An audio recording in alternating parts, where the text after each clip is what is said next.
요즘 사람들이 염증에 대해서도 관심이 좀 많이 있어요. 많죠. 저희 이전 면역 부분에서도 면역 체계가 과도하면 또 염증이 많이 생긴다라고 했는데 현대에 들어서는 먹고 사는 문제가 좀 사라지다 보니까 비만도 많아지고 그러면서 염증이 좀 많이 생기는 것 같더라고요. 일단 염증은 좀 우리가 두 가지로 분류를 해봐야 되는데 우리 PD님 같은 경우도 코로나 걸려보셨죠? 네. 그때 목 아프셨잖아요. 목도 아프고 머리도 아프고.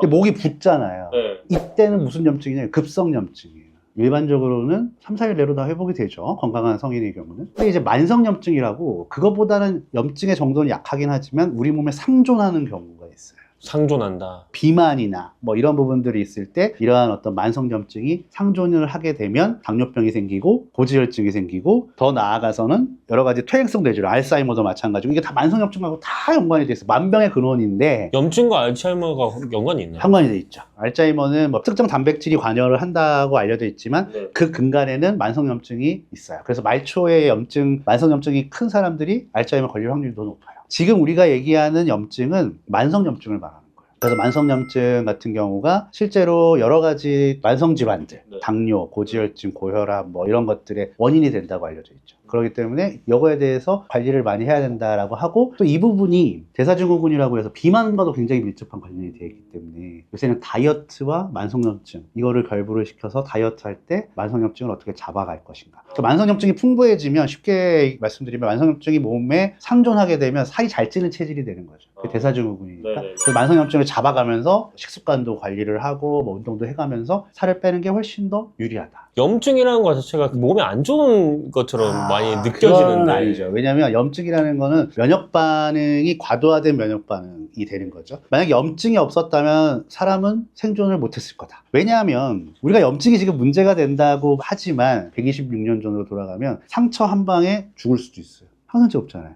현생 인류 호모사피엔스가 보통 뭐 2, 30만 년? 뭐 길게 보시는 분들도 있고 그러면 예를 들어 20만 년이라고 치고 페니실린이 상용화가 된 게 2차 세계대전 때예요. 엄밀히 말하면 75년 정도 됐어. 80년 정도 항생제가 생겨난 게. 그럼 20만 년 역사 속에서 80년은 아무것도 아니죠. 그럼 그 전까지는 항생제 없이 살았네. 그러면 어떻게 되냐면 조금만 상처가 나더라도 면역 반응이 과도하게 반응하는 게 살기 유리할까요? 반응을 덜 하는 게 살기가 유리할까요? 조금만 세균이 들어와도 과도하지 않게 하는 게 과도하게 안 하면 죽어버려요. 감염돼서. 그럼 과도하게 반응을 해야지 우리가 살 확률이 있는 거예요. 그러니까 예를 들어서 내가 또 타박상을 입었어요. 거기 꺾어졌어요. 이 팔 꺾어지면 이 주변이 어떻게 되죠? 붓죠. 그것도 염증 반응이거든요. 그러면 예를 들어서 염증 반응이 생겨가지고 그러니까 면역 반응이 과도하게 나가지고 이쪽에 막 고름이 앉고 뭐 이렇게 해가지고 솔직히 나중에는 이쪽 부분을 사용을 할 수 없을지언정 그 전에는 우리 항생제 발견 전에는 우리가 생존을 할 수 있는 거예요. 염증 반응이 나와야지 못 오게 하니까. 염증이라는 게 만약 없었으면 호모사피엔스는 존재할 수가 없어요. 근데 지금 문제가 되는 건 뭐냐? 항생제도 나왔죠? 소염제도 있죠? 이런 부분들 때문에 사람들이 면역 체계를 잘 사용을 할 일이 줄어들었어요. 이 면역 체계는 오발탄을 쏘는 거죠. 쓸데없는 부분에서 면역 체계가 갑자기 활성화가 돼 버린다든가 활성화된 면역 체계가 안 꺼지는 거예요. 스위치 오프가 돼 버리는 거예요. 과거에는 항생제 발견 이전에는 면역 체계가 과도하게 활성화가 됐을 때 생존에 훨씬 더 유리했었어요. 몸의 일부는 못 쓰더라도 우리 생명에까지는 그나마 이렇게 생존할 수 있는 부분이 있었단 말이에요. 근데 지금은 소염제 써, 항생제 써. 그러면 금방 잡히거든요. 그 대신에 이런 부분들이 체내 만성염증이나 이런 부분들에 있어서 훨씬 더 민감해진 거예요. 체내 시스템이 면역 체계를 활성화할 거 아니야. 옛날엔 20만 년간 활성화가 됐던 애들인데 우리 선조들부터 그게 이제 프로그래밍이 돼 있는데 그럼 조금만 뭐가 와도 면역 체계 특히 이제 살찐다던가 장 환경이 안 좋다던가 이랬을 때 염증 반응이 생기고 그 염증 반응이 체내로 유입이 되면 우리 몸에 있는 면역 세포들이 뭔가 자극이 왔을 때 과도하게 활성될 수 있는 기회가 많아지는 거예요. 더 민감해지는 거예요. 조금만 톡 건드려도 턱 터지는 거죠. 그렇기 때문에 염증 반응은 우리의 생존에 그러니까 면역 체계와 굉장히 연관이 되어 있기 때문에 면역 체계가 가동이 안 되면 감염으로 죽어요. 그렇기 때문에 우리 면역 체계가 가동이 돼서 활성화가 돼야지 우리가 생존을 할 수 있어요. 근데 얘네들이 이제는 제어가 안 되기 시작한 거예요. 왜? 우리한테 다른 무기들이 생겼거든. 우리는 옛날에는 얘만 갖고 싸운 거예요. 근데 지금 다른 무기들이 생겼잖아요. 그러니까 이 무기가 이제는 필요 없다기보다는 약간 구식으로 쳐지는 거죠. 근데 얘는 써야 될 거예요. 얘 쏘고 싶을 거 아니에요. 여기에 있는 소속된 군인들은 한 번씩 쏘는 거예요. 그러니까. 그러면 이제 오발탄이 생기게 되고 우리 몸에 있는 염증들이 만성염증이나 이런 부분들에 굉장히 민감하게 될 수 있다. 그래서 조금만 딱 건드려주면은 만성염증이 쉽게 생긴다. 그러면 급성염증 같은 경우도 약간 오발탄으로 계속 민감하게 확 반응할 수 있는 경우도 있겠네요? 있을 수 있죠. 그런 부분들이 옛날에 롱코비드 같은 경우. 코로나가 회복이 됐어요. 인후염이나 이런 건 나았는데 일부 환자들에서 기침을 한 달 이상 가든 코가 후각이 없어졌다든가 이런 것들을 급성염증 반응에서 얘네들 제압이 되긴 됐는데 이런 부분들에 있어서 면역체계가 진정이 안 됐을 때 생기는 것으로 설명하는 그런 학자들도 있어요. 요새는 근데 급성염증 났을 때 솔직히 건강한 사람들 같은 경우는 뭐 PT님이나 저 같은 경우 항생제 먹고 바이러스면은 독감이면 독감 약 먹고 뭐 이렇게 해가지고 먹으면 없어져요. 근데 이제 그게 조금 민감하신 분들이나 특수 뭐 어떤 분들 같은 경우는 이게 만성염증으로도 이어질 가능성도 아예 없는 건 아니다. 병원에서 이제 염증 수치가 높다라고 이제 이런 얘기가 나왔어요. 그럼 이런 것들은 좀 어떻게 관리하면 좋을까요? 염증 수치가 높다라는 거는 병원에서 실질적으로 진단을 받기는 어렵고 왜냐하면 그건 체크를 하는 포인트가 많이 아니기 때문에 거기서 말하는 그 염증 수치는 어떤 거? 아니 뭐 특수한 상황에서 예를 들어서 그냥 가서 건강검진을 받았다 그렇죠? 그러면은 염증 수치 같은 경우를 자세하게 안 보는 경우들이 많죠. 일반적으로는 그게 메인이 아니라는 거죠. 제 말씀은. 물론 뭐 특정 질환에서는 염증 수치라고 뭐 C 리액티브 프로테인이라고 CRP라고 해서 이런 걸 측정하는 경우도 있어요. 근데 일반적인 경우는 아니에요. 근데 예를 들어서 염증 수치가 높다라는 거는 피로감이 빨리 온다던가 특히 과체중이다. 그 다음에 몸에 어디가 잘 부어 자주. 붓는다는 게 이렇게 부종처럼 붓는 게 아니고 왜 저도 지금 그렇지만 잇몸이 붓는다던가 저 같은 경우는 귀 여기도 잘 부어요.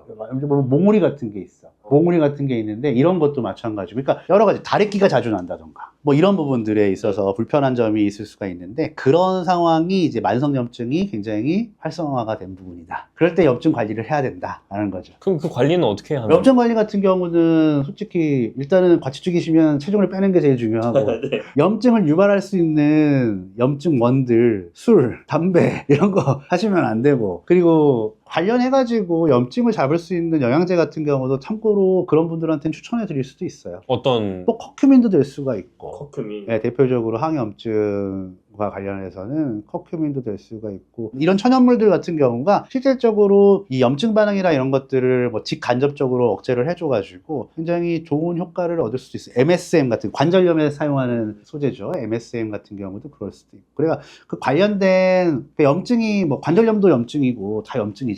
네, 그런 부분들에 있어서 자기가 어디가 불편하냐 염증 같은 경우 장염 장 상태가 안 좋은 그것도 장염이거든요. 장염 같은 경우도 장염증이네요. 그렇죠. 장에 있는 염증이죠. 장에 있는 염증인데 그런 부분 때는 코큐민 같은 게 좋을 것이고 관절염 같은 경우는 MSM 같은 게 좋을 것이고 그리고 내가 과체중이면서 당뇨기가 있다. 이것도 염증, 만성염증이랑 굉장히 밀접한 관련이 되어 있거든요. 이런 부분들 같은 경우는 바나바잎 추출물 같은 경우가 네, 추천드릴 수 있습니다.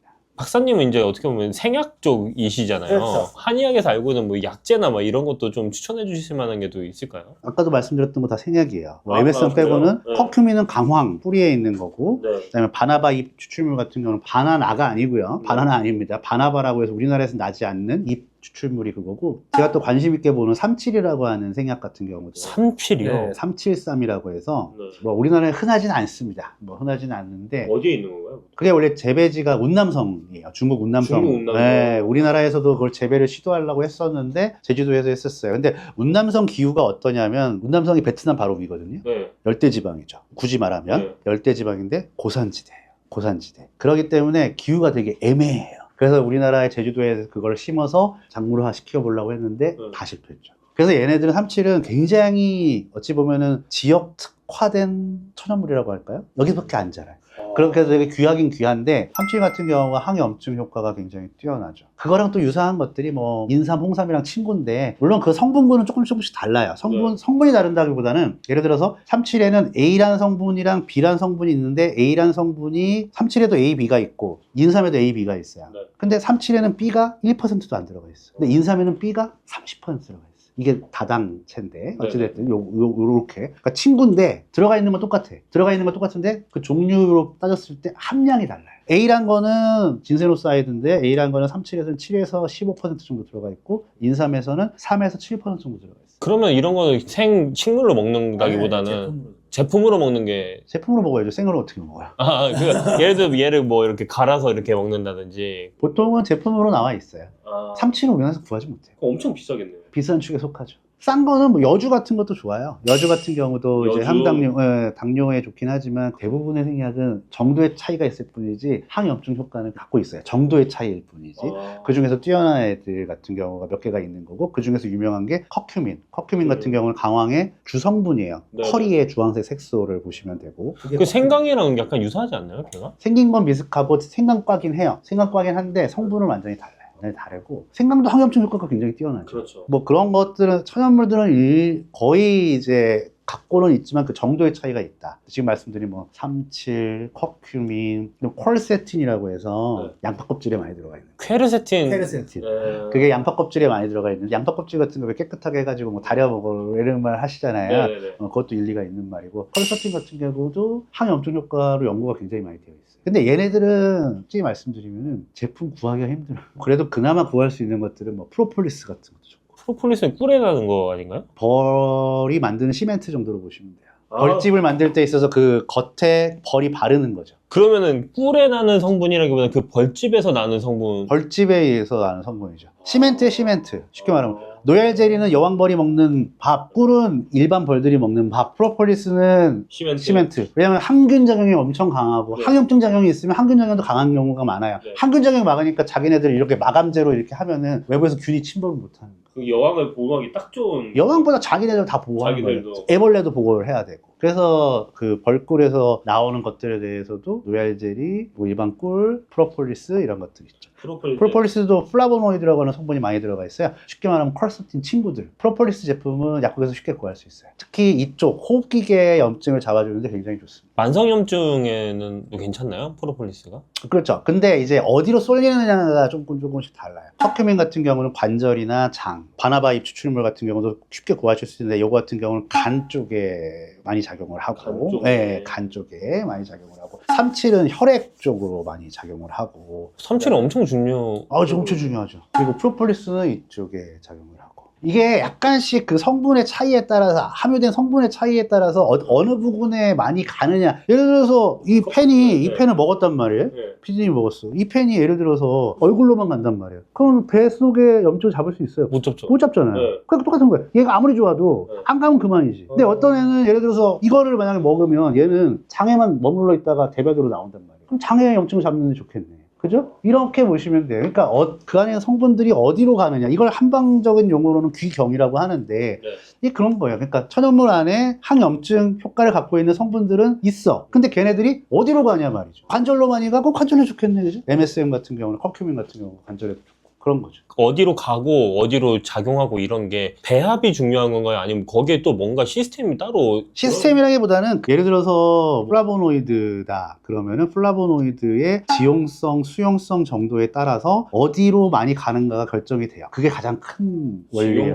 수용성이냐에 따라서. 커큐민 같은 경우는 굉장히 지용성이기 때문에 솔직히 흡수가 굉장히 어려워. 그 대신에 조금 흡수가 됐을 때 관절이나 우리 몸 그래도 조금 안쪽으로 많이 침투하는 경향이 있고, 뇌도가 이렇게 침투하는 경향이 있고, 그냥 프로폴리스 같은 경우는 아무래도 이제 위쪽으로 오는 경향이 있는 것 같아요. 호흡기 쪽으로 많이 오는 경향이 있고, 그 다음에 뭐 삼칠 같은 경우는 혈액 쪽으로 많이 가고. 근데 혈액으로 가는 거는 재미있게 간에도 좋을 수밖에 없어요. 왜냐면 모든 혈액은 간으로 통과하기 때문에.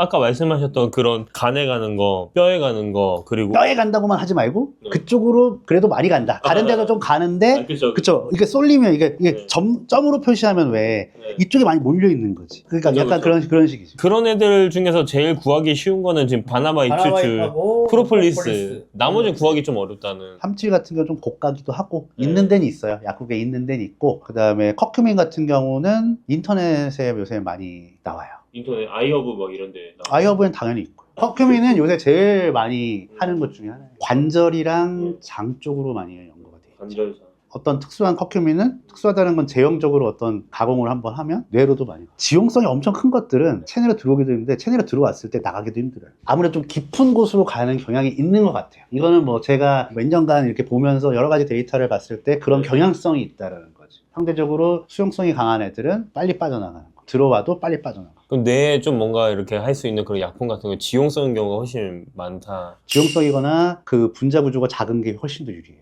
혈액뇌관물을 통과하기 위해서 기본적으로 갖고 있어야 하는 좋은 성질이 기름에 잘 녹는 성질, 그러니까 등치가 작을 것, 분자의 등치가 작을 것. 마지막으로 이제 염증에 관심이 있으신 분들한테 한마디 해주시면 너무 좋을 것 같습니다. 염증이라는 게 만병의 옛날에는 인류 생존에 도움을 줬지만 지금은 이제 시대가 바뀌어서 환경이 바뀌었기 때문에 만병의 원인이 됩니다. 염증을 잡기 위해서는 가장 중요한 거는 체중이에요, 체중. 제가 생각했을 때 그 관리를 잘 해주시고 본인이 어떤 특정 부위에 어찌 보면 불편감이나 염증이나 이런 부분들 많이 생겼을 때는 여기 댓글 남겨주셔도 되고 적절한 천연물 같은 경우 이용해서 잘 대비하면 될 것이다. 근데 너무 방치해 주시면 안 돼. 방치해 주시면은 전신에 있는 어찌됐든 건강이 다 무너지는 스위치가 될 수가 있어요. 그렇기 때문에 이것도 어려워요. 염증이라는 것도 면역 체계가 과도하게 활성화된 부분이긴 한데 참 이것도 뭔가 눈에 보이고 뭔가 잡히고 이런 부분들이 아니기 때문에 특히 만성염증의 경우는 그래서 본인이 규칙적인 똑같은 거잖아요. 생활 습관 이런 거 다이긴 한데 그런 부분들을 하면서 본인이 뭔가 불편한 부분이 있을 때는 반드시 전문가 상의를 통해서 빨리 해결하고 이런 습관을 가지시는 게 좀 좋다고 봅니다. 네, 감사합니다. 신장질환 같은 경우는 최근에는 어떤 부분들이 있냐면 비만인 사람들, 대사증후군인 사람들 이런 사람들에서 신장 안에 지방이 차는 경우들이 그게 비만병이랑 연관이 있나요? 있는 거죠. 단지 비만이 아니고 마른 비만. 마른 비만이 많아지면 신장에 지방이 쌓이는 거예요. 그 마른 비만이라는 정확한 그런 증상이 어떤 건지 좀 적정 체중이긴 한데 근육량이 극단적으로 적은 거예요. 왜 이게 재는 거 있잖아요. 네, 그죠? 인바디 이렇게 재면 특히 여성분들 같은 경우 남성분들도 마찬가지. 근육량이 극단적으로 작은 경우가 있어요. 근데 비만인데 근육량이 적다. 그럼 당연히 그렇게 되는 거예요. 근감소증도 원리가 뭐냐면 근육에 지방이 쌓이는 거예요. 그러니까 이게 똑같잖아요. 그죠? 간에 지방이 쌓이는 거예요. 옛날에는 술 먹으면 지방간 생긴다 그랬죠. 최근에는 non-alcoholic fatty liver라고 그래가지고 NAFLD라고 그래가지고 알코올을 섭취를 안 해도 간에 지방이 쌓이는 거예요. 근데 이게 이미 1980년대 나온 병명인데 이게 무슨 말이냐. 근육량이 줄어들면 우리 몸은 무너지게 돼 있는 거예요. 있어야 할 때 있어야 할 것들이 없으면 거기 들어가지 말아야 될 것들이 거기 들어가는 거지. 그럼 지방이 어떻게 보면은 들어가지 말아야 될 것 중에 가장 핵심적인 거라고도 볼 수 있겠네요. 단백질은 에너지를 소모하는 구조고 지방은 에너지를 축적하는 구조예요. 그럼 우리 몸은 가만히 놔두면 지방이 많아질 수밖에 없어요. 왜? 그게 우리 생존에 유리하거든요. 그죠? 그러니까 우리가 인간이라고 생각하지 말고 우리 인간이라는 공장을 유지하는 공장장이라고 생각했을 때 공장장 입장에서는 돈 들어가는 거는 빼야죠. 돈을 쌓이게끔 해야 될 거 아니에요. 맞아요. 그죠? 그러니까 에너지를 쓰지 말아야 되는 게 유리한 거 아니에요. 지방이 많아지는 게 유리해요. 그러다 보면 근육은 없어지고 지방이 거기 쌓이고 그리고 지방이 신장에도 쌓이고 지방이 간에도 쌓이고 만성 질환의 거의 원인이 될 수 원인이 되는 거죠. 그 근간에는 또 만성염증도 어느 정도 역할을 하고 있고. 저희 보시는 분들은 콩팥에 특히 관심이 많으신 분들이 많이 모여 있어요. 그래서 평소에 좀 일반적으로 건강할 때는 잘 모르잖아요. 그런데 좀 일반인이어도 심장이 안 좋다라고 볼 수 있는 그 몸에서 나는 그 신호라는 게 있을지. 그러니까 급성적으로 나타나는 신호 같은 경우는 갑자기 열이 난다던가 혈뇨가 동반한 발열이 났을 때는 급성 신장염 이런 부분들로 해서 그렇게 피곤한 경우 그런 부분들이 생기는 극단적으로 과로하신 분들이 그런 경우가 생기시는 분들이 가끔 있어요. 근데 이런 분들은 재발할 가능성도 많기 때문에 그런 부분들 항상 조심하셔야 되고 이거는 젊은 분들도 그럴 수 있고 근데 신장 건강이라고 하는 건 우리 눈에 보이는 게 아니기 때문에 물론 그럴 수 있어요. 거품이 많이 난다던가 오줌에 소변에 거품이 많이 가면 단백뇨일 수도 있고 소변 색깔에 따라서 혈뇨 이런 부분들에 따라서 신장 건강을 예측할 수 있는데 제가 이제 생각해 보면 신장 건강을 유지하는 가장 기본적인 것 중에 하나가 혈압 관리. 신장은 하루에 200리터 정도의 혈액을 필터를 해요. 근데 그 중에서 하루에 소변을 보는 거는 한 1에서 1.5리터? 그리고 우리 몸의 혈액은 5리터 정도 되거든요. 몇 바퀴 도는 거? 40바퀴 정도 도는 거잖아요. 그죠? 40번을 전체 혈액을. 근데 200리터 중에서 199리터가 다시 들어오는 거예요. 그러니까 나갔다, 들어왔다, 그러니까 재분비, 재흡수 과정을 거쳐가지고 이게 해서 농축이 돼서 오줌, 소변으로 나가는 거. 근데 혈압이 세진다. 어떻게 돼요?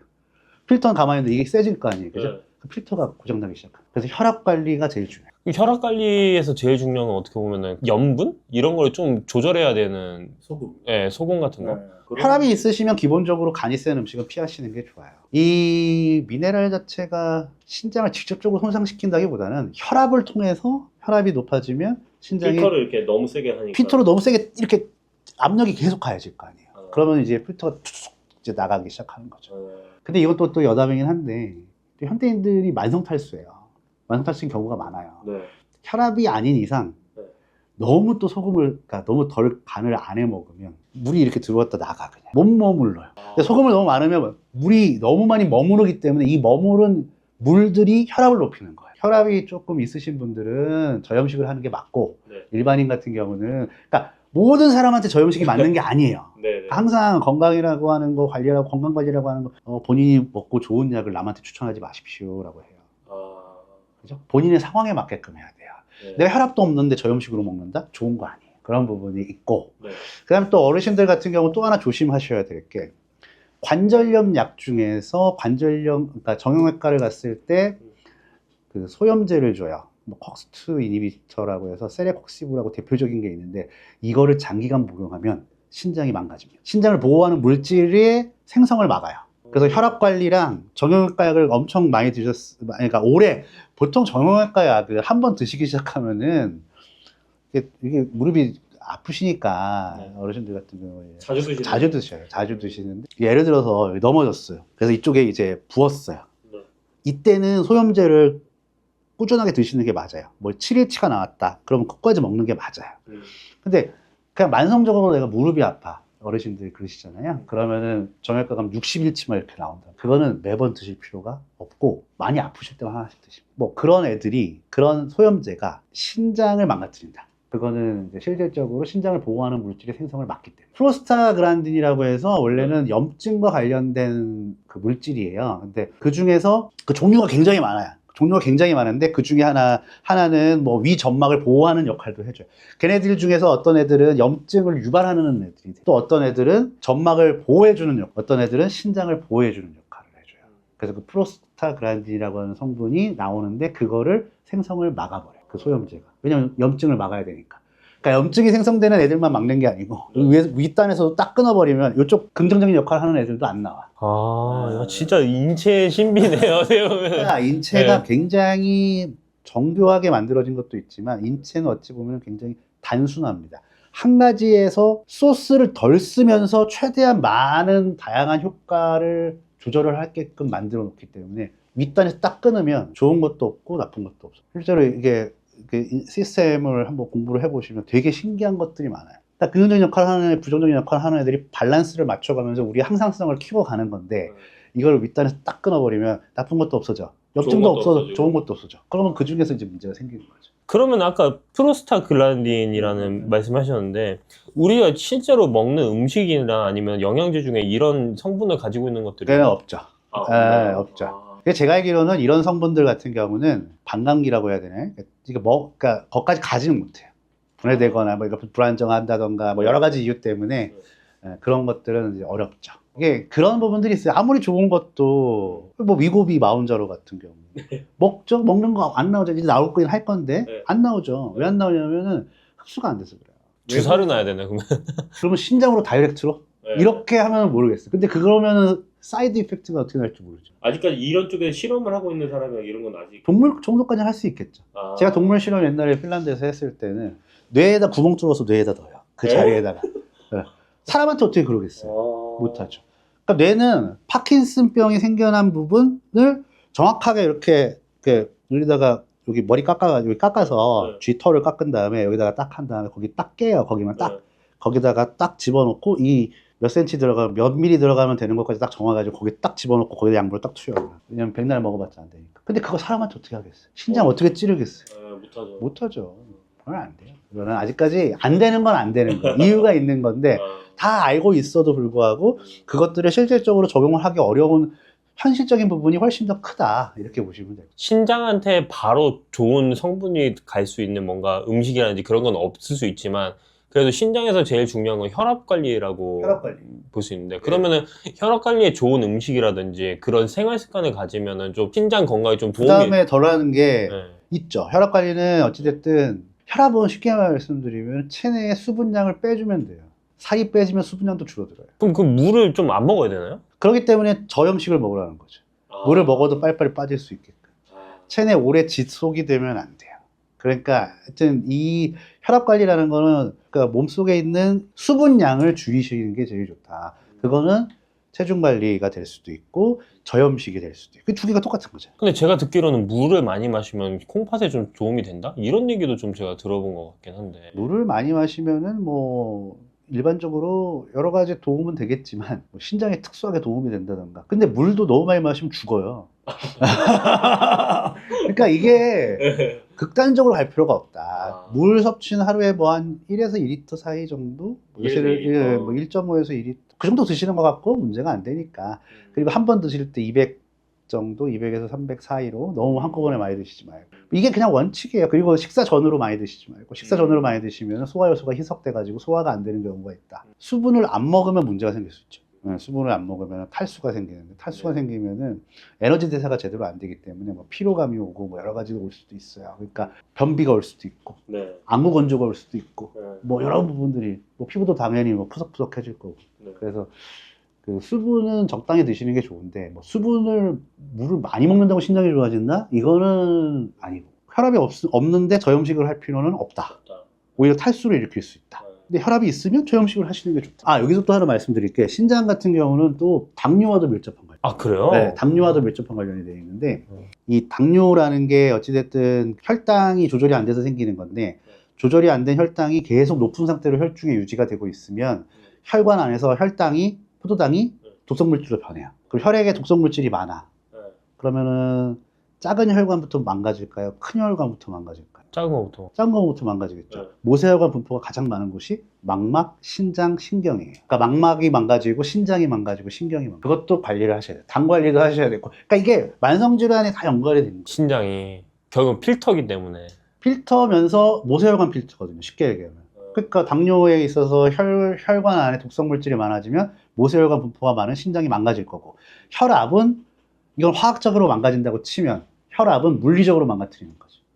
실질적으로 압력을 가야지. 신장과 관련된 영양제 같은 경우는 크랜베리 주스나 뭐 이런 게 알려져 있죠. 원래 크랜베리 주스는 비뇨기계에 좋다고 알려져 있어요. 특히 여성분들 같은 경우는 요로 감염이나 이런 데 좋다고 알려져 있는데 근데 어찌됐든 얘네들 같은 경우는 간에서 빨리 소변으로 빠져나가기 때문에 크랜베리가 갖고 있는 항산화능, 항균능, 항염증능을 고스란히 가져가서 밖으로 빼면서 요로나 방광에 균이나 이런 것들을 염증 반응을 확 없애면서 가는 거라서 신장에도 굉장히 좋은 역할을 합니다. 우리 동양 쪽, 크랜베리는 서양 쪽이고요. 뭐 동유럽 쪽에서 많이 재배한다고 알려져 있는데 동양에서는 뭐 육미지왕이나 뭐 우차신기환, 용담사간탕 이런 또 한방제제들이 있어요. 저 다 처음 들어보네 이거. 육미지왕, 우차신기환, 뭐 용담사간은 실제로 그 여성분들이 오줌 소태, 아까 이제 요로 감염인데 이게 있을 때 약사들이 가장 많이 주는 거예요. 그게 되게 사간 이런 게 있는데 얘네들은 뭐 그 안에 있는 유효 성분인 뭐 이리도이드 그룹의 물질들이 있는데 얘네들 특징이 신장으로 잘 간다. 그러니까 얘네들은 항염증등이 강력한 항염증이 있는데 얘네들은 눈으로 오는 것도 아니고 위장에 남는 것도 아니고 딴 데 가는 게 아니고 신장 쪽으로 많이 간다. 용담사간이요? 네, 이리도이드 같은 경우도 용담사간에 있든 육미지황에 있든 하여튼 이렇게 해서 용담, 뭐 지황 뭐 이런 부분들에서 그 성분, 그 안에 있는 항염증 성분이 신장 쪽으로 많이 간다. 그렇기 때문에 신장을 관리하는 데 도움이 된다. 이리도이드라는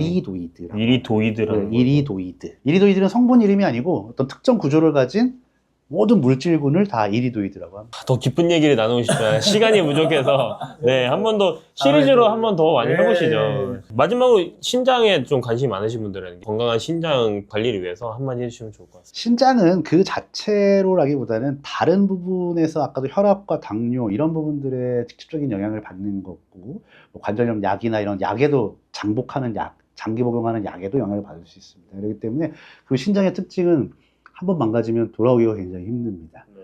그렇기 때문에 이식을 가장 많이 하는 장기 중에 하나죠. 그런 이유 때문에 두 개 있어서 그렇고요. 그렇기 때문에 신장이야말로 소 잃고 외양간 고치면 안 되는 것 중에 하나입니다. 그렇기 때문에 평소에 다른 질환 관리도 잘 해주시고 드시는 약물이 너무 장기 복용하는 건 아닌가 이런 부분들이 신장 건강과 항상 약사들하고 같이 얘기도 많이 하시고 그러면서 평소에 신장 관리 그리고 본인의 소변 색깔도 소변을 보시고 나면 한 번씩 체크를 해주시고 이런 부분들을 잘 해주시면 신장은 예방이 다다 이렇게 보시면 돼요. 그렇게 관리하시면 되실 것 같습니다. 네, 박사님 안녕하세요. 네, 안녕하세요. 또 뵙습니다. 요즘 진짜 구독자분들이 반응이 아주 뜨거운데. 아, 네. 저도 좀 깜짝 놀랐는데 어떡하죠? 그 조회수 높게 나온 거 30만 뷰 가면 이벤트 한번 할까? 추첨해서 책 드리기? 그런 거 할까요? 좋아요. 네. 신작 영상에서 조회수 30만 되면 책 몇 명한테 드릴 건가요? 5분? 5분? 좋아요를 제일 많이 받는 댓글 좋아요. 보내드리도록 하겠습니다. 선생님 근데 요즘 네. 단호박 철이잖아요. 아, 맞아요. 맛있잖아요.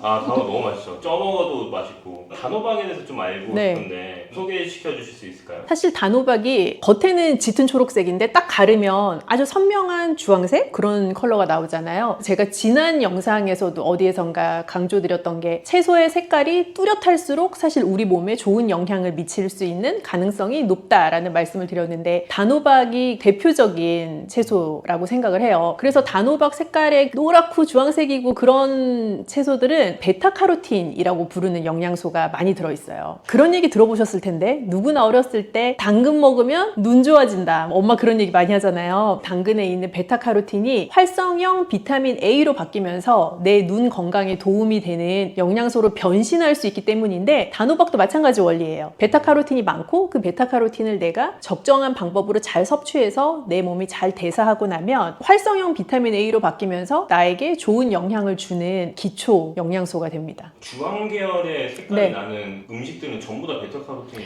있다고. 네. 베타카로틴 자체는 짙은 주황색 혹은 뭐 짙은 노란색 같은 컬러를 내줄 수 있기 때문에 그런 색깔의 채소는 베타카로틴이 많다라고 생각하셔도 돼요. 단호박이 침침한 눈에 좋다는 거는 너무 좋은데 이름 그대로 달잖아요. 당뇨 환자한테 위험하지 않을까요? 몇 가지 조금 다른 관점으로 우선 설명을 드리고 싶은데 단호박이라고 해서 단이라는 이 글자 자체가 설탕을 퍼먹었을 때 단 거랑은 좀 달라요. 왜냐하면 내가 예를 들어 캔디를 먹거나 아니면 설탕을 먹거나 하는 건 당을 먹는 건데 단호박에 있는 당은 우선 천연당이잖아요. 그리고 내가 단호박에 있는 그 당만 추출해서 먹는 것이 아니라 단호박 안에 들어있는 또 다른 아까 말씀드린 것처럼 베타카로틴 같은 영양소, 아주 가득 차 있는 섬유소, 미네랄, 각종 비타민 이런 걸 같이 먹게 되기 때문에 단호박 자체가 당뇨 환자에게 달기 때문에 안 좋다라고 인식을 하시는 거는 착오가 있지 않나 하는 생각이 들어요. 호박죽은 설탕이 좀 들어가 있잖아요. 사실 어떻게 보면 뭐 단호박을 잘 쪄서 그걸 잘 갈아서 무언가와 넣고 섞어가지고 한 뭉근하게 또 끓여내고 이런 요리인데 좀 더 단맛을 추가하기 위해서 요즘은 뭐 올리고당 좀 넣으시기도 하고 설탕을 좀 곁들이기도 하고 어떤 분은 또 그냥 당 추가 없이 드시기도 하는데요. 단호박 자체를 찌거나 혹은 단호박 자체를 얇게 슬라이스해서 구워 드시는 게 똑같은 재료로 만든 요리라고 해도 당을 더 천천히 올릴 수가 있어요. 저번에 그 신장 얘기하신 거랑 비슷한 맞아요. 그래서 결국은 같은 재료라도 어떤 조리법으로 요리해서 먹느냐에 따라서 혈당에 미치는 영향은 좀 다를 수 있죠. 고구마보다 당지수가 높잖아요. 고구마보다 위험한 거 아닌가요?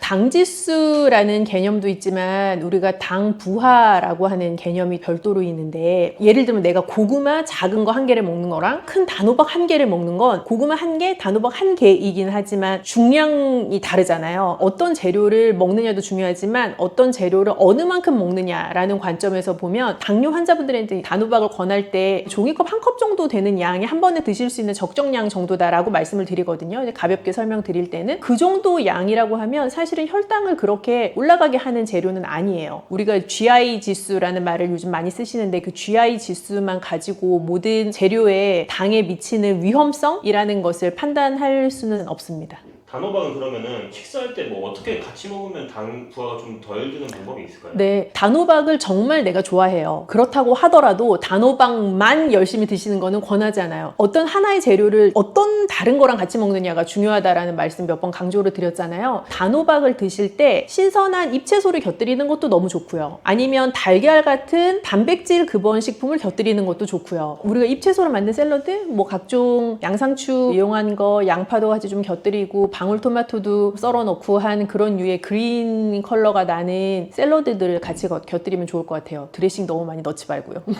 천연당에 대해서 조금만 더 설명해 줄 수 있을까요?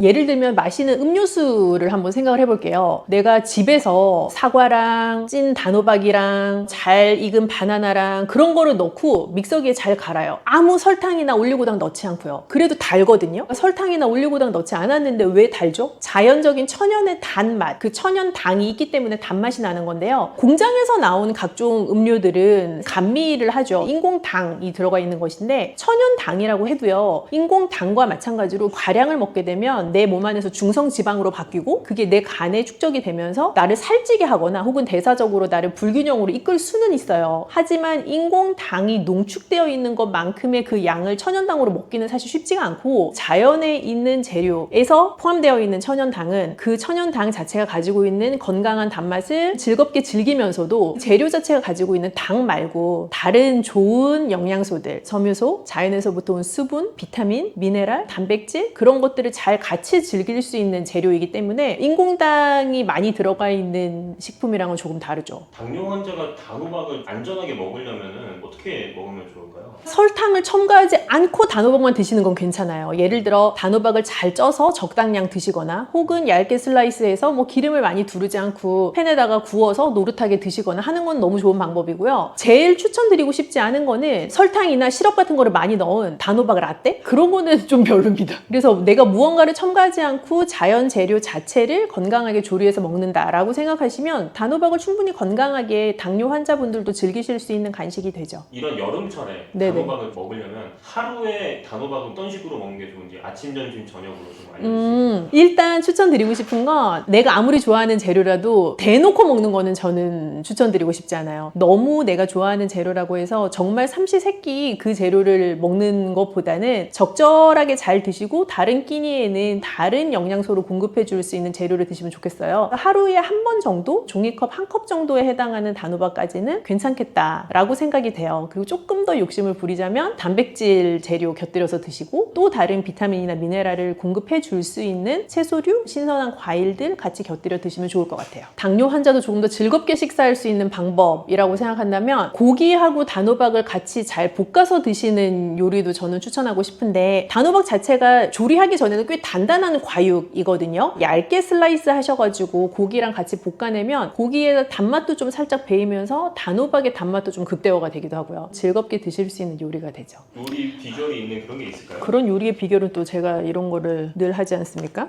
그 무슨 책인가요? 최고의 당뇨 밥상. 최고의 당뇨 밥상은 나온 지가 벌써 꽤 몇 년 된 책이에요. 금방 찾으실 수 있고 여기에 저희가 예전에 준비할 때 나왔던 요리를 보니까 오리 단호박 볶음이라는 요리가 있습니다. 오리 고기 자체가 또 불포화지방산이 많아서 환자분들도 많이 좋아하시는 단백질 근본인데 단호박 얇게 슬라이스하고 양파랑 홍고추 같은 것도 같이 슬라이스해서 식용유 조금 두르고 볶아낸 그런 요리예요. 그래서 단백질도 같이 먹을 수 있고 좋은 지방산도 먹을 수 있고 단호박이 가지고 있는 섬유소, 천연당의 달큰한 맛 같이 잘 즐기실 수 있는 메인 요리입니다. 제가 듣기로는 그 책이 베스트셀러에 맞습니다. 이 이거 찾는 분들이 너무 많더라고요. 최고의 당뇨 밥상은 아주 저에게는 이 첫째 같은 책이죠. 건강 부분 베스트셀러라고 쳐보면 나오는 건가요? 네, 뭐 최고의 당뇨 밥상 혹은 당뇨 식단, 당뇨 밥상 이렇게 검색하시면 아마 가장 먼저 만나실 수 있으실 거예요. 단호박은 사실 저온 저장이 가능한 채소이기 때문에 사계절 내내 좋아하시면 즐기실 수가 있어요. 제철에 먹는 단호박은 기분 좋은 느낌이 있으니까 좀 재미있게 맛있게 즐기셨으면 좋겠는데 가장 추천드리고 싶은 방법은 다른 첨가물 내가 추가적으로 넣지 않고 굽거나 쪄서 드시는 거 추천드리고 항상 강조드리지만 적당한 양만큼 드시는 거 굉장히 중요하고요. 근데 왜 좋다 그랬죠? 단호박이? 베타카로틴. 맞아요. 단호박은 베타카로틴이 많은 채소라고 말씀드렸는데 뚜렷한 주황색, 노란색을 가지고 있는 채소류들 즐기시면 눈 건강에도 도움이 되고 또 항산화 작용도 가지고 있으니까 당뇨 환자도 부담 없이 설탕 추가만 안 하신다면 잘 드시고 건강한 여름 나셨으면 좋겠습니다. 네, 박사님 안녕하세요. 네, 안녕하세요. 영양학 박사 그레이스입니다. 잘 계셨나요? 여러분의 영양에 대한 모든 고민을 오늘도 쏙쏙 해결해 드릴게요. 요즘 이제 겨울이니까 감에 대해서 관심을 갖는 분들 진짜 많았어요. 완전 가을 과일의 대표적인 거죠, 감. 감에는 어떤 영양소가 있는지 좀 말씀해 주실 수 있을까요? 감 무슨 색? 주황색. 그렇지. 그래서 주황색 채소 과일에 많은 건 우리 베타카로틴이라고 몇 번 얘기했었죠. 그래서 베타카로틴이 감에도 굉장히 풍부하고요. 그리고 의외로 우리가 새콤한 과일이 비타민 C가 많다고 생각하시는 분들이 많으신데 감이 비타민 C가 C가 진짜 많아요. 그래서 베타카로틴과 비타민 C가 감에는 아주 풍부하다라고 생각을 하시면 될 것 같고, 우리가 천연 당분이라고 하는 자연 당 성분도 감에 굉장히 많아요. 그래서 감에서 단맛이 나는 건 내가 설탕을 뿌리지 않았지만 그 감 자체가 가지고 있는 고유의 당 성분이 많기 때문이기도 하죠. 감으로 인해서 만들어지는 게 진짜 많잖아요. 단감이 있고 홍시가 있고 연시가 있고 곶감이 있는데 종류가 진짜 많은데 영양소 관점에서 봤을 때 이 중에서 어떤 게 제일 좋은지 잘 모르겠어요. 피디님 뭐 좋아하시는데요? 그 중에? 저는 곶감이랑 홍시를 좋아해요. 뭐 단 거 좋아하시네. 사실 그 감이 감나무에서 딱 열려있는 그 순간의 감은 사실 단감에 가깝고요. 그 단감을 우리가 먹을 때 떨다라는 표현을 하시는 분들이 계시잖아요. 단감 자체는 후숙이 완벽하게 되지 않으면 떨다. 탄닌으로부터 오는 그 떫은 맛이라는 게 나기가 쉽고, 대신 단감 자체는 비타민C가 굉장히 많은 감 종류예요. 근데 그게 후숙이 되어 갈수록 우리가 연시, 반시라고 부르는 반쯤 후숙된 거, 홍시 진짜 완전 후숙된 거, 그리고 말린 거 곶감, 이렇게 생각을 하시면 되는데, 이게 후숙이 돼서 단맛이 많이 나면 날수록 단위 중량당 당분의 함량이 굉장히 높고 모든 영양소가 농축될 수 있다라는 문제 아닌 문제가 있습니다. 그래서 곶감 아까 좋아하신다고 하셨는데, 곶감은 칼로리도 높고요, 당분도 굉장히 높고, 우리 또 신장 고민 있는 시청자들이 많으신데 칼륨 함량도 굉장히 높아요. 근데 홍시, 연시 이 친구들은 우리 감 먹을 때 이렇게 실같이 나오는 거 있잖아요. 식이섬유 함량이 높은 편이죠. 지금 얘기로 들어봤을 때는 곶감이 가장 위험하다고 볼 수도 있겠네요. 당뇨가 있으시거나 신장질환이 있으신 분들은 곶감이 위험하죠. 많이 드시면 안 돼요. 한 개 정도. 하루에 한 개. 근데 하루에 한 개를 약처럼 꾸준히 안 드셔도 되고요.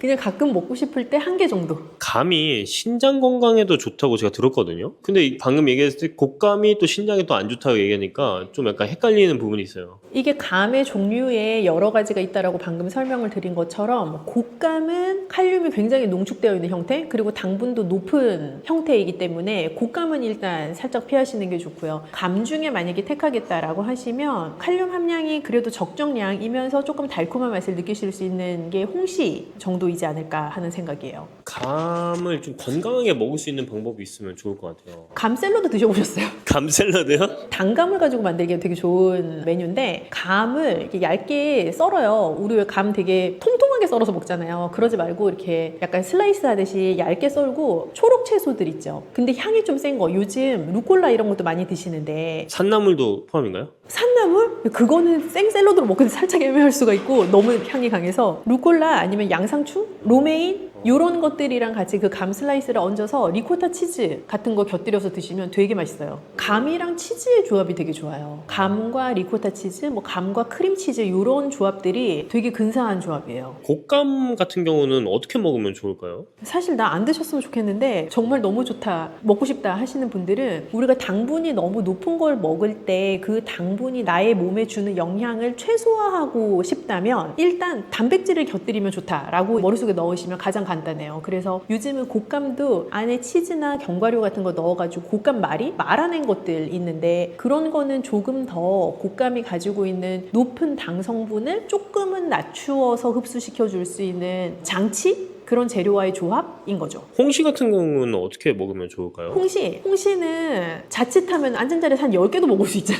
나만 그래? 그래서 그렇게 드시면 너무 위험하고, 많이 먹어도 배가 썩 부르다는 느낌이 안 들 수가 있어서 약간 포만감을 주는 형태로 드시면 좋을 것 같아요. 제가 지금 가지고 나온 이 작자 미상의 음료가 오늘 만든 건데, 홍시랑 두유를 간 거거든요. 홍시를 제가 냉동실에 넣어가지고 살짝 반쯤 얼렸다가 약간 해동된 것을 가지고 두유를 같이 넣어서 그냥 믹서기에 간 거예요. 근데 이게 맛은 홍시의 달콤한 맛이 다 나면서 두유가 들어갔으니까 일단 포만감이 있고, 이렇게 홍시를 먹으면 사실 홍시 한 개를 먹어도 엄청 배부른 느낌이죠. 제가 오늘 만들 때 홍시 2개, 두유 1팩을 넣었는데 거의 한 3명이서 이렇게 사이좋게 나눠 먹을 정도의 양이 나오더라고요. 자세한 좀 레시피 같은 거는 박사님 따로 채널이 있다고 제가 들었거든요. 그 채널로 놀러 오시면 홍시 두유 이 드링크를 만드는 영상도 보실 수가 있고, 또 더 건강하게 실제적으로 집에서 응용하실 수 있는 방법도 보실 수 있으니까 이 영상을 보시는 시청자분들도 놀러 오세요. 감은 운동 전이나 후에 언제쯤 먹는 게 제일 베스트일까요? 그거는 이거는 어떻게 보면 운동 전에 우리가 필요로 하는 영양소와 운동 후에 필요로 하는 영양소가 좀 차이가 있을 수 있는데 어쨌든 운동 후에는 나의 근육이 굉장히 힘을 많이 쓰고 에너지가 소진된 상태이기 때문에 내 근육에 있는 글코겐을 좀 더 보충해 줄 수 있는 에너지원이 좋거든요. 그래서 빠르게 흡수될 수 있는 탄수가 좋을 수가 있어요. 그래서 감 종류 중에서는 홍시, 운동 후에 가장 좋다고 생각이 되고 운동 전에는 내 에너지를 단백질 충분히 먹고 또 내 에너지를 서서히 끌어올려 줄 수 있는 과일이 좋기 때문에 감 종류 중에서는 단감이 좀 더 적합할 것 같아요. 당뇨가 있는 사람들도 있을 수 있잖아요. 당뇨가 있는 사람들 같은 경우는 양이 어느 정도 먹으면 좋을지 궁금해요.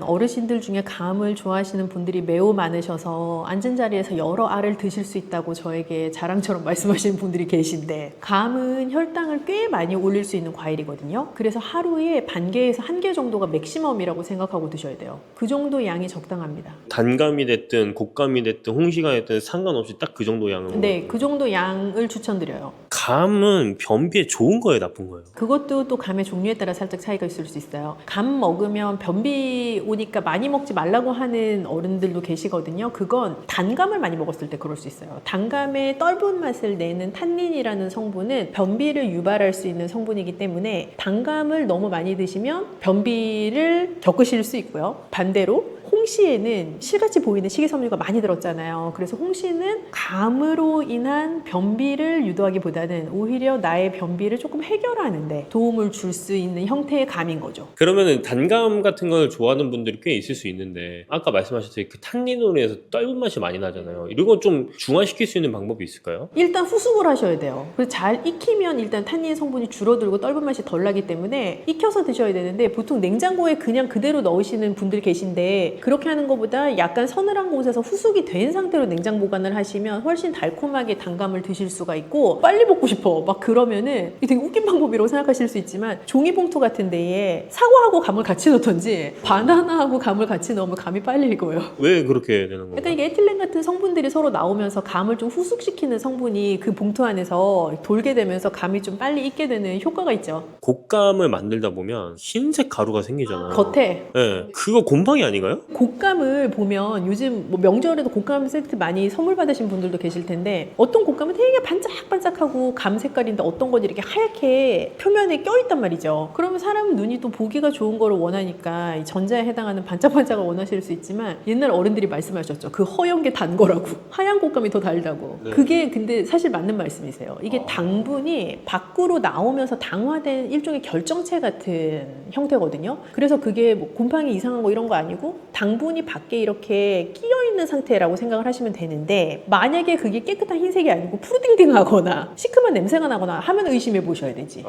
이미 자연적으로 나온 당 성분 자체가 겉에 결정화되어서 생긴 거예요. 제가 마지막으로 좀 궁금한 건 아까 홍시를 갈아서 이렇게 두유랑 넣어서 만드셨다고 했잖아요. 그게 무슨 맛인지 좀 궁금하거든요. 아 이거 제가 아까 엄청 먹어가지고 처음 만들었을 때보다 두유 맛이 덜 나고 홍시 맛이 더 나는데요. 처음에 만들었을 때에는 홍시의 달콤함이 있는 상태에서 두유 맛이 강하게 나서 약간 두유의 여러 맛이 있잖아요. 그것처럼 홍시 두유가 있다면 이런 맛이겠다라고 생각했는데 지금은 홍시 맛이 더 많이 나요. 두유의 끝맛이 지금 입안에서 살짝 나는 정도예요. 그러면 당뇨 있으신 분들한테 훨씬 좋은 걸 수도 있겠네요. 당뇨 있는 분들한테는 홍시 드시는 방법 중에 이 완전 추천. 근데 신장 질환 있으신 분들은 단백질 섭취 조금 조심하셔야 되니까 이제 그런 경우에 좀 조심하셔야 되죠. 너무 많이 드시지 말고. 그러면 신장이 좀 안 좋으신 분들 같은 경우는 두유를 넣지 말고 그냥 갈아서만 드시는 것. 갈아서만 드셔도 되고 그럴 때 약간 레몬즙 같은 거 조금 추가하시면 홍시의 달콤한 맛이 더 확 하고 올라와서 좀 더 맛있죠. 건강하게 드시고 싶은 분들한테 마지막 한마디 해주시면 좋을 것 같아요. 여러분 제가 늘 말씀드리잖아요. 뭘 먹는지도 중요하지만 어느 만큼 먹는지 중요하다고 늘 말씀드리죠. 감은 반 개에서 한 개 정도 그게 적당한 양이다 생각하고 즐겁고 재미있는 감 생활하세요.